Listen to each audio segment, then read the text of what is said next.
오늘 우리가 읽은 본문 말씀, 요한복음 4장의 말씀은 우리가 굉장히 잘 아는 말씀이죠. 사마리아 여인과 만나신 예수님에 관한 이야기입니다. 이 사마리아 여인은 우리를 대표한다고 볼 수 있어요.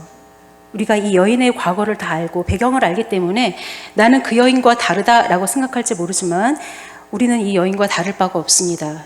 예수님을 모르는 영적인 무지, 그리고 삶이 너무나 고달프죠. 정말 그 갈증, 영적인 갈증, 그리고 생활 속에서 그런 모든 갈증을 해결할 방법이 없어서 매일같이 방황하고 있던 그러한 여인이었습니다. 우리가 직장을 다니고 그리고 가정을 꾸리지만 그 안에서 물론 때때로 주는 그런 기쁨과 행복감과 만족감이 있지만 그 가운데에서 여전히 우리는 이 생에서 정말 주님밖에 없다라는 생각을 굉장히 자주 하게 되죠.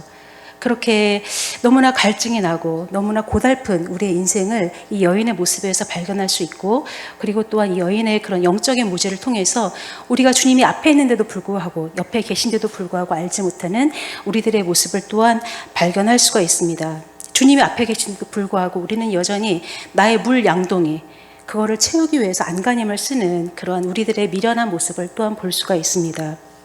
예배라는 것은 주님을 만나야 하는 시간이죠.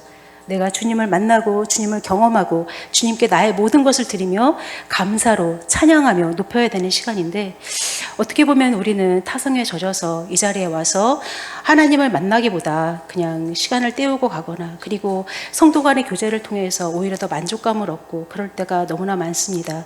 그렇지만 분명한 것은 예배를 받으실 분은 하나님이시고, 그러한 또 우리들의 시행착오를 통해서 우리는 분명히 또한 신앙이 성장하고 주님을 또한 만나며 주님을 고백하고 그리고 생명을 흘려보낼 수 있을 것입니다. 저는 예수님 하면 가장 생각나는 그런 또 다른 단어가 부활도 있고 또 십자가도 있고 보혈도 있지만 저는 그 살리시는 분이라는 생각을 많이 하게 됩니다. 주님이 계신 곳에는 모든 죽어가는 것들이 다시금 살아나고, 그것이 그래서 가만히 있을 수가 없어서 그 생명력을, 그 예수님의 생명을 다른 곳에 흘려보내지 않으면, 전하지 않으면 견딜 수 없는 그런 마음이 우리 믿는 자들에게 있게 되는 거예요. 그분은 가만히 있게 안 하십니다. 역동성, 조용한 것 같지만 그럼에도 불구하고 그 가운데에서 주님을 전하고 주님의 사랑을 전하고 그리고 또한 주님을 선포하는 그러한 일들이 우리 인생 가운데 일어납니다. 그 살리는 영이신 주님을 만나는 이 시간이 되기를 바랍니다. 오늘 본문에서 예수님께서는 여행을 떠납니다. 어디에서요? 유대 땅에서 어디로 갑니까? 갈릴리로 가고 계세요. 이스라엘 예수님 시대에 그 이스라엘이 어떻게 생겼냐면, 제일 아래는 남쪽에는 유대 땅이 있어요. 그리고 북쪽에는 뭐가 있을까요? 갈릴리가 있죠. 그러면 그 한가운데에는 뭐가 있을까요? 사마리아라는 동네가 있습니다. 갈릴리로 가려면 우리가 생각할 때 그냥 사마리아를 가로질러서 갈릴리로 가면 되지 않겠느냐 할지 모르지만 조금 상황이 복잡했어요. 우리도 왜 동네에서 싫어하는 친구 있으면 걔 안 보이는 시간에 몰래 나가서 걔 있나 없나 그런 경험 혹시 없나요? 저는 어릴 때 동네에 옛날에는 아이들이 많이 살았죠. 아이들이 살았기 때문에 옆집, 앞집 이렇게 서로 왕래가 있었어요.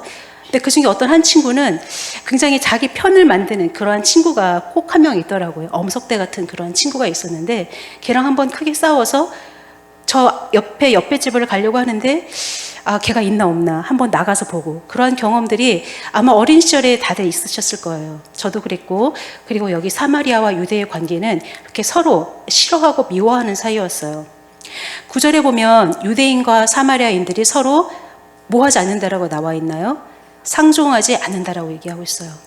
상종하지 않는다라는 말의 어원을 찾아보면은 서로 음식을 나눠 먹지 않는다, 같이 밥그릇도 같이 하지 않는다, 식사를 같이 하지 않고 그릇조차도 같이 나눠 쓰지 않는다라는 얘기예요.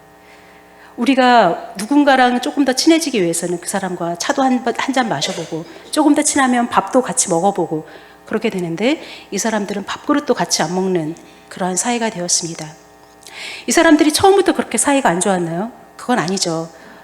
이제 분열 왕국이 되면서 남유다와 북이스라엘로 갈라지면서 북이스라엘의 수도가 사마리아가 되었어요. 그리고 그 나라는 북이스라엘은 굉장히 이방신을 열심히 섬겼기 때문에 아수르 민족에 의해서 남유다보다 한 140년 정도 먼저 이렇게 멸망을 당했죠. 알수리에서 멸명을 당했을 때 왜 지배하게 된 민족은 그 식민지 정책을 쓰잖아요. 우리나라가 예전에 일제 식민지하였을 때 여러 가지 뭐 언어라든지 문화라든지 이런 것들을 다 말살시키려고 했던 것처럼 여기도 그런 식민지 정책을 썼는데 바로 인종 혼합 정책이었어요. 자기 아수르 민족이 이제 정복한 또 다른 나라의 민족들을 사마리아로 데리고 오고, 그리고 또한 사마리아 그 유대인들을 다른 나라로 가서 강제로 이제 이주시키고 혼인시키고 하면서 피가 서로 섞이죠. 근데 피만 섞이지 않죠. 보면은 종교적으로도 혼합되어지고, 그리고 여러 가지로 하나님을 온전히 섬기던 민족들이 점점 더 타락하게 되는 거예요. 그리고 그들은 그리심산에서 예배를 드리고 그랬습니다. 이 사람들이 그러다 보니까 이제 유대인들은 그 사람들은 우리랑 같은 민족이 아니야 라고 하고 굉장히 미워하고 상종하지 않고 아주 이제 터부시하면서 살았죠. 서로 왕래가 없었습니다. 그 민족들과 같이 얘기하고 거기를 지나간다는 것은 사회적으로 금기시 되어 있었어요. 그런데 오늘 예수님께서 4절에서 뭐라고 하고 계십니까? 4절 읽으실 수 있는 분은 함께 읽어보시길 바랍니다. 시작. 네, 사마리아를 통과하여야 하겠는지라 라고 얘기를 하고 있습니다. 통과하여야 하겠는지라, 아무도 가지 않는, 유대인이라면 통과하지 않으려고 하는 그 사마리아 땅, 원래는 사마리아 옆에 있는 그 요단강을 동쪽을 둘러서 갈릴리로 올라갔는데 사마리아를 통과해야 하겠다라고 예수님께서 말씀하시는 거예요. 통과해야 하겠다라는 것은 하나님께서 하기로 땅 마음 먹으시고 계획하시고 뜻하셨던 거죠. 그래서 내가 이것을 반드시 해야 되겠다. 여기에 쓰인 단어가 언제 나오냐면 그 앞에 보면은 3장 14절에 예수님께서 말씀하세요. 모세가 그 뱀을 들었듯이, 광야에서 뱀을 들었듯이 나도 들려야 하겠다라고 얘기를 하고 있어요. 그때 예수님께서 십자가를 지기로 하신 그 하나님의 뜻, 거기에 쓰인 그 단어가 내가 통과해야 하겠다. 왜 사마리아를 통과하기로 하셨을까요? 무엇 때문일까요? 우리가 다 알아요. 왜 그러시죠? 왜 그러시죠? 누구를 만나기 위해서? 그 사마리아 여인, 그 영혼을 만나기 위해서 주님께서는 그렇게 결단하신 거예요. 그래서 거기를 가셨습니다. 사마리아에 도착하셔서 수가라고 하는 동네에 들어갔어요. 거기에 무엇이 있었다고요? 야곱의 우물이 있었어요. 우물이라고 하면 무엇이 생각이 나나요? 물, 그렇죠? 물이 생각이 나죠. 우리의 갈증을 씻어줄 수 있는, 갈증을 없애줄 수 있는 그러한 곳입니다. 그 중동과 북아프리카 지역을 가면 굉장히 많은 지역이 사막이에요. 우리가 생각할 땐 사막하면 그냥 고온 모래 사막 이렇게만 생각을 하는데 그냥 광야죠. 아무것도 없고 모든 것이 다 말라있고 황폐한, 그리고 또 지대도 굉장히 또 좋지가 않아요. 그런 곳을 지나가려니 얼마나 힘드셨겠어요. 그 이스라엘 땅은 약 70% 정도가 사막이라고 합니다. 거기를 또 지나가다 보면 너무나 목마르고 한낮에도 굉장히 더워요. 제가 예전에 이제 북아프리카 가서 놀랐던 게 사람들이 생각보다 너무나 아침 일찍 움직이는 거예요. 아, 우리나라만 굉장히 아침 일찍 움직인다라고 생각을 했는데 사실 우리나라는 그 출근 시간이 굉장히 조금 다양하잖아요. 많이 다양해졌잖아요. 그런데 굉장히 아침 일찍부터 나와서 그 빵을 사고 그리고 음식을 사고 이미 다 음식 먹고 출근하고 그러더라고요. 왜 그럴까요? 낮이 너무나 덥고 뜨겁기 때문에 움직일 수가 없거든요. 근데 예수님께서 거기에 도착하신 시간이 6시쯤 되었더라. 즉 정오쯤 되었다라고 얘기를 하고 있어요. 정오쯤 되어서 너무나 덥고 오가는 사람도 있지 않을 거예요. 그 우물가에 누가 물길로 오리라고는 기대할 수 없는 그러한 시간이었습니다. 그런데 거기에 도착하셔서 예수님께서 여정 가운데 너무 피곤하셨던지 그대로 앉으셨다라고 얘기를 하고 있어요. 우리도 왜 뭔가 일을 열심히 하고 하다 보면은 조금 앉을 때가 있으면 철푸덕 이렇게 주저앉을 때가 있죠. 그대로 그냥 아주 주저앉아 버릴 때가 있어요. 그런 상황에 그런 피곤함이 도달하신 것이 바로 이때 예수님이십니다. 예수님의 인성을 우리가 볼 수 있는데 이게 굉장히 우리들에게 위로가 되지 않나요? 우리도 때로는 주님의 일을 한다고 하는데 예수님께서 왜 여기에 오셨겠어요? 하나님의 뜻과 계획이 거기에 있으니까 가셨어요. 그런데 하나님의 일을 하다 보면 절대로 피곤하지 않을 것 같은데 예수님께서도 피곤하셨던 거예요. 피곤하시고 지치셨습니다. 우리도 하나님의 일을 하다가 보면 때로는 지치고 피곤해요.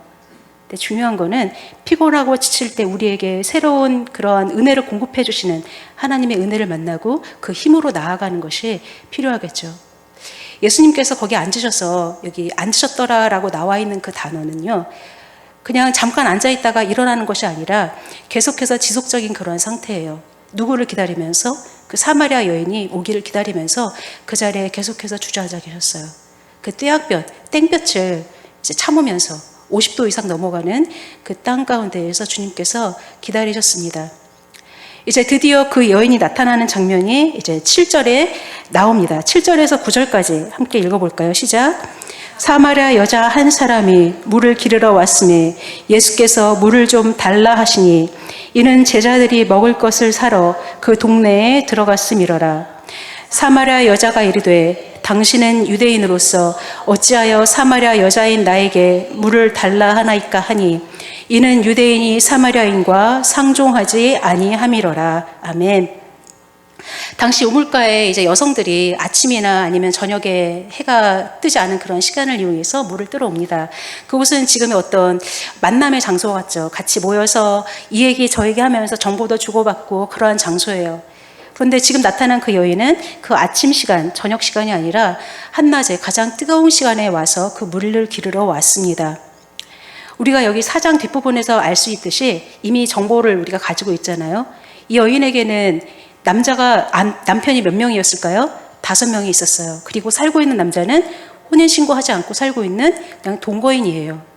그렇게 너무나 그런 정상적이지 않은, 어떻게 보면은 사람들이 손가락질하기에 그렇게 충분한 그런 조건을 가지고 있는 여자이다 보니까 세상의 이목을 좀 피하고 싶고, 그리고 나를 손가락질하는 그런 것을 보고 싶지 않았을 거예요. 그리고 이 여인은 굉장히 좀 피곤했습니다.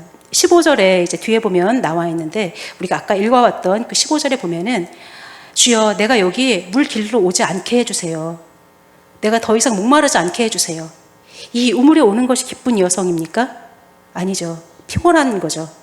우리도 일하러 가면서 돈을 벌러 가시면 오늘도 너무 피곤하다. 아침에 그렇게 가요. 그렇지만 우리의 가정이 있고, 그리고 남편이 있고 아내가 있고 자식들이 있으니까 일을 하러 가요. 그리고 남편, 자식, 아내가 없어도 우리가 먹고 살려면 일을 해야 되거든요. 너무나 삶이 고달픈 거예요. 그리고 사람들과의 관계도 너무나 피곤한 거예요. 그렇게 나와서 사람들이 없는 틈을 한번 타보자 하고서는 나왔는데, 아니 웬걸, 일상의 루틴이 깨어져 버렸습니다. 내가 생각하지 않았던 사람, 유대인, 그것도 남자가 거기서 기다리고 있는데 말이나 시키지 말 것이지 나에게 말을 시킨다? 너무너무 당황스럽기도 하고 상황을 모면할 수가 없어요. 왜냐하면 제자들은 어디 갔다고요? 먹을 것을 사려고 동네에 갔기 때문에. 지금 단둘이 예수님과 이 여인 같이 그렇게 있을 뿐이에요. 대화를 피하고 싶어도 피할 길이 없습니다. 그래서 물을 좀 달라 하는 그 예수님의 말에 주기보다는 어찌하여 사마리아 여자인 나에게 말을 겁니까? 우리는 서로 말도 안 섞는 그런 사이 아닙니까? 라고 얘기를 하고 있어요. 저는 여기에서 굉장히 예수님의 그 대화의 방법이, 그 능력이 너무나 놀랍다라는 것을 보게 되는데요. 예수님께서 그 여인에게 접근할 수 있는 그런 대화의 물꼬를 트는 방법이 굉장히 놀라운 거예요. 그 사람의 가장 필요한 것, 그리고 지금 그 사람의 모든 형편 다 아시고 그 사람에게 접근할 수 있는 그런 방법으로 말씀하십니다. 물을 좀 달라. 물을 좀 달라 하시면서 이제 계속해서 예수 그리스도, 정말로 예수 그리스도가 누구신지 알게 하는 그러한 말씀을 하고 계신 거죠. 이걸 보면서 우리도 누군가에게 관심이 있는데 말을 뭐라고 걸어야 되나, 스몰톡을 또 어떻게 하면 좋을까, 저 사람에게 어떻게 접근하면 좋을까, 우리가 많이들 고민할 때가 있는데, 그럴 때 필요한 것은 하나님께서 나에게 지혜를 주시고 그 사람을 향한 주님의 마음을 알게 해주시고 그 사람의 처지를 형편까지는 모르더라도 필요한 얘기를 하게 해달라고 우리가 지혜를 구하다 보면 그 사람과 얘기할 수 있는 그런 건덕지가 생길 수 있을 것 같다라는 생각을 하게 됩니다. 예수님께서는 대화의 천재셨어요. 물론 예수님께서는 하나님의 아들이시고 완전한 또한 신이시기 때문에, 하나님이시기 때문에 그 모든 것들이 가능하다고 할지 모르지만, 그럼에도 불구하고 상처 주는 방법으로 말씀하실 수도 있는데 예수님께서는 그렇게 하지 않으시고 그 여인의 마음을 서서히 열게 하십니다. 도망가게 안 하시고 말을 할 수밖에 없는 그렇게 이끌어 가시죠. 그렇지만 내가 완전히 다 너무나 동조하고 너무나 좋고 너무나 감사하고 이렇게만 일하시는 건 아니에요. 때로는 예수님의 방법은 조용한 호수에 돌을 던지는 방법으로, 우리 하나님의 말씀이 언제나 우리에게 평안을 주고 기쁨과 위로만 되지 않습니다. 그 뜻이 뭐냐면은 나의 그런 수치, 그리고 내가 덮어놨던 상처, 나의 죄, 이런 것들을 어느 순간인가는 하나씩 하나씩 끄집어 보이기를 원하시죠. 내가 계속해서 회복되기를 원하세요. 적당히 가리고 사는 것이 아니라 적당한 모습으로 와서 그럴듯하게 앉아있다 가는 것이 아니라 너는 나에게 모든 것을 다오. 내가 너의 모든 것을 다 아는데 무엇을 부끄러워하느냐라고 하시면서 계속해서 마음을 열도록 인도하시죠. 지금 그 예수님의 존재는 바로 그 여인의 마음 가운데 그 평온한 일상의 루틴을 깨뜨리고 뭔지는 모르겠지만 혼란스럽게 하는 그러한 역할을 하고 있습니다. 그러면서 혼란으로 이끄는 것이 아니라 결국은 예수 그리스도를 향하게 하는 그러한 시간이 되는 것입니다. 물을 달라 하는 그 한마디로 그 여인의 지금 처지와 그리고 형편과 그리고 모든 갈망과 갈증들이 무엇인지 다 나타나 있습니다. 10절 읽어보도록 하겠습니다. 시작. 예수께서 대답하여 이르시되 내가 만일 하나님의 선물과 또 내게 물 좀 달라 하는 이가 누구인지 알았더라면 내가 그에게 구하였을 것이요 그가 생수를 내게 주었으리라. 아멘. 이 사마리아 여인은 처음 보는 낯선 유대인 남자의 그런 요구, 물 좀 달라 하는 말이 그냥 친절을 마냥 베풀기는 어려웠을 거예요. 여전히 경계심을 가지고 있는데, 그래서 어찌하여 나에게 물을 좀 달라고 하십니까? 유대인과 사마리아인은 상종하지도 않지 않습니까? 라고 얘기를 했는데 예수님께서는 말씀하셨어요. 네가 만약에 무엇을 모른다고 얘기하고 계십니까? 지금 여기에서 두 가지를 모른다고 얘기하고 있어요. 첫 번째 뭔가요? 하나님의 선물을 모른다. 그리고 두 번째는 뭘 모른다고 하고 있습니까? 맞습니다. 물을 좀 달라고 하고 있는 내가 누구인 줄을 모른다라고 말씀을 하고 계세요. 하나님의 선물은 이제 뒤에 보면은, 이 뒷절에 보면은 생수인 것을 우리가 알 수 있습니다. 그리고 생수는 바로 정말 그 예수 그리스도의 성령, 그 성령을 말하고 있어요. 우리 요한복음 7장 38절과 39절 한번 찾아볼까요? 요한복음 7장입니다. 요한복음 7장 38절과 39절.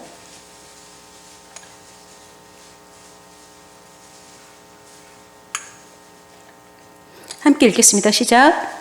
나를 믿는 자는 성경의 이름과 같이 그 배에서 생수의 강이 흘러나오리라 하시니 이는 그를 믿는 자들이 받을 성령을 가리켜 말씀하신 것이라. 예수께서 아직 영광을 받지 않으셨으므로 성령이 아직 그들에게 계시지 아니하시더라. 아멘. 여기 39절에 보면은 그 생수가 뭐라고요? 생수의 강이 그들이 받을 성령이라고 얘기를 하고 있습니다. 자, 여기에서 우리는 정작 이제 조금 전에 10절 말씀을 통해서 정작 물이 필요한 사람이 누구인가라는 것을 알게 돼요. 예수님께서 그 여인에게 뭘 달라고 하셨어요? 물을 좀 달라고 했는데 10절에서 놀라운 것은 네가 만약에 하나님의 선물과 너에게 물 좀 달라 하는 이가 누구인 줄 알았더라면 네가 그에게 주었을 것이라고 말하지 않아요. 뭐라고 얘기합니까? 네가 그에게 구했을 것이라고 얘기하고 계십니다. 정작 물이 필요한 사람은 누구라는 거예요? 우리라는 거예요. 그 여인이라는 거죠. 우리가 물이 필요하고 우리에게 그 생수가 필요하고, 그리고 그 여인은 예수님께 물을 줄 수 있겠지만 그 여인에게 예수님께서는 생수를 줄 수 있는 거예요. 생수라는 게 뭔가요? 생수? 리빙 워터. 리빙이 뭐예요? 살아있다는 얘기죠. 살아있는 물, 샘솟는 물, 샘솟는 그런 샘을 그 여인에게 줄 수 있다고 얘기를 하고 계시는 거예요. 우물은 뭔가요? 우물이라는 것은 사람이 인위적으로 파서 물을 뜨러 가야 되는 거예요. 그 생수, 계속해서 내가 어디에 들어가지 않아도 솟아나는 그런 샘물이, 그 샘물을 너에게 줄 것인데 네가 나도 모르고 하나님의 선물도 모르는구나 라고 주님께서 말씀하고 계시는 거예요. 우리는 사실 주님께 드릴 수 있는 것이 없어요. 뭐가 필요하겠어요? 그렇지만 우리로 하여금 주님을 알게 하시고 주님을 더 가까이 하게 하시고 누구인지 알게 하기 원하시기 때문에, 우리를 사랑하시기 때문에 우리의 예배를 기꺼이 받으시는 거죠. 우리는 그런데 사실 어떻게 보면은 내가 요만큼 드릴게요, 주님. 내가 예배는 갈게요. 내가 이거는 드릴게요. 내가 마치 하나님께 거창한 것을 드리느냐 우리가 생각할지 모르겠지만 주님은 사실 그거 받지 않아도 그거 받을 필요가 없으신 분이시죠. 그렇지만 우리의 예배를 통해서 우리의 찬양을 통해서 영광 받으시고 기뻐하며 또한 너무나 또한 기뻐하시고 우리를 자녀로 삼아주시는 거예요. 그 주님께서 정작 물이 필요한 것은 내가 아니라 너다라고 말씀하고 계시는 거예요. 그 예수를 우리가 안다면 우리는 구하게 되는 거예요. 내가 예수님께 이만큼 줄게요가 아니라 주님, 나는 주님의 은혜가 필요해요. 나에게 그 생수의 강이 필요합니다. 라고 얘기를 하고 있는 거예요. 히브리서 11장 6절에 이렇게 얘기하고 있습니다. 믿음이 없이는 하나님을 기쁘시게 하지 못한다. 그래서 하나님께 나아가는 자는 반드시 무엇을 알아야 됩니까? 그가 계신 것과 또한 자기를 찾는 자들에게 무엇을 주시나요? 상 주시는 이심을 믿어야 한다라고 얘기를 하고 있어요. 우리가 하나님을 기쁘시게 하지 못하는 것, 그리고 우리가 하나님을 찾지 않는 것, 하나님께 구하지 않는 것은 우리가 주님을 머리로는 알지만 우리가 알지 못한다라는 것, 그리고 하나님의 선물이 무엇인 줄 모르는 거예요. 그 성령이 생수가 무엇인 줄 아직 모르는 거예요. 우리 안에 함께 계신 그 믿는 자들에게 주겠다고 하신 그 성령, 우리와 지금도 동행하시고 역사하시는 그 주님이 누구신지를 모른다라는 겁니다. 이 여인의 눈앞에서 예수님이 계시는데 생수를 주실 수 있는 분인데 아직까지 모릅니다. 그런데 우리는 알죠. 주님 앞에 나아가면은 경험상 알고 있죠. 주님께 나아가면은 나는 지금 물 양동이에 물이 가득 필요하다라고 생각을 했는데 그게 아니라 물 양동이를 버려두고 주님을 쫓아가게 되는 그런 은혜를 우리가 경험을 해봤습니다. 근데 중간중간 우리가 너무나 많이 잊어버리죠. 주님께 나아가는 게 너무나 힘들고 너무나 어렵고 설마 이것까지 주시겠어? 주님 이것보다 크시겠어? 라고 생각하는 것들이 우리 인생에 너무나 많습니다. 11절과 12절 읽어보도록 하겠습니다. 시작. 여자가 이르되 주여 물 기를 그릇도 없고 이 우물은 깊은데 어디서 당신이 그 생수를 얻겠사옵나이까? 우리 조상 야곱이 이 우물을 우리에게 주셨고 또 여기서 자기와 자기 아들들과 짐승이 다 마셨는데 당신이 야곱보다 더 크니이까. 아멘. 역시 우리처럼 주님께서 우리들에게 은혜를 주신다고 했을 때 뭔가를 하라고 말씀을 하셨을 때 아 주님 난 이것도 없고 저것도 없어요 하는 모습이 바로 이 여인의 모습과 같습니다. 그 생수를 너에게 주었으리라 라고 얘기를 하고 있는데 이 여인은 인간적인 눈, 세속적인 시각에서 바라봅니다. 당신은 그 물을 기를 그릇도 없습니다. 그리고 이 우물은 너무나 깊은데 당신이 저 속에 들어갈 수도 없지 않습니까? 라고 얘기를 하고 있는 거예요. 이 여인은 그리고 이 야곱의 우물이 너무나 중요하죠. 야곱이 이 우물을 우리에게 주었고 자기랑 자기 아들도 마셨고 그리고 짐승들도 다 마셨고 근데 당신이 이거보다 더 크고 좋은 것을 우리들에게 줄 수 있습니까? 이 여인의 시각은 우리들의 시각과 똑같아요.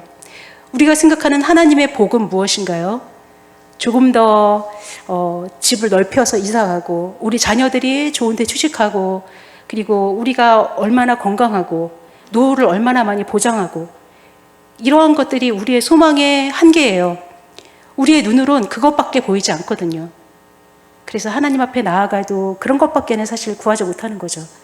근데 참 감사하게도 그것을 구하려고 나가다가 하나님을 만나는 그 순간에 아 이것도 필요 없네요. 이거 없어도 괜찮습니다. 그리 아니하실지라도 감사합니다라는 고백이 우리가 그 생수의 강이 우리 안에 솟아나오는 것을 느낄 때 경험할 때 그 주님을 만날 때 알게 되는 것이죠. 이 여인의 관심은 야곱의 우물보다 더 큰 것을 이 남자가 줄 수는 없다라고 생각하고 있는 거예요. 당신은 절대로 야곱보다 크지 않습니다 라고 얘기를 하고 있습니다. 우리의 생각이 하나님의 음성을 가로막고 그래서 들리지가 않고 하나님의 뜻을 볼 수가 없습니다. 13절과 14절 읽어보도록 하겠습니다. 시작. 예수께서 대답하여 이르시되 이 물을 마시는 자마다 다시 목 마르려니와 내가 주는 물을 마시는 자는 영원히 목마르지 아니하리니 내가 주는 물은 그 속에서 영생하도록 솟아나는 샘물이 되리라. 아멘. 그래요. 생수는 성령을 의미한다고 말씀드렸습니다. 그래서 영혼의 필요와 그리고 우리의 갈망을 채우시는 영과 진리의 그런 비유적인 표현이라고 할 수가 있어요. 성전에서 이제 물이 에스겔서 47장에 보면은 성전에서 물이 흘러나와서 강물이 되고 강물이 또한 어디로 흘러가나요? 바다로 흘러 들어가서 바닷물을 또한 살리고 그 안에 물고기들이 엄청나게 많고 그리고 어부들이 있고 그리고 강가에 있는 그 과실나무에 열매가 맺히고 그러한 일들이 일어납니다.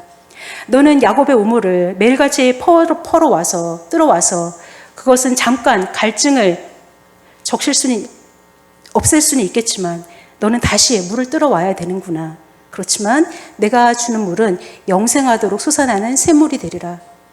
영생은 뒤에 요한복음 17장 3절에 보면은 하나님과 그가 보내신 예수 그리스도를 아는 것이다라고 얘기를 하고 있어요.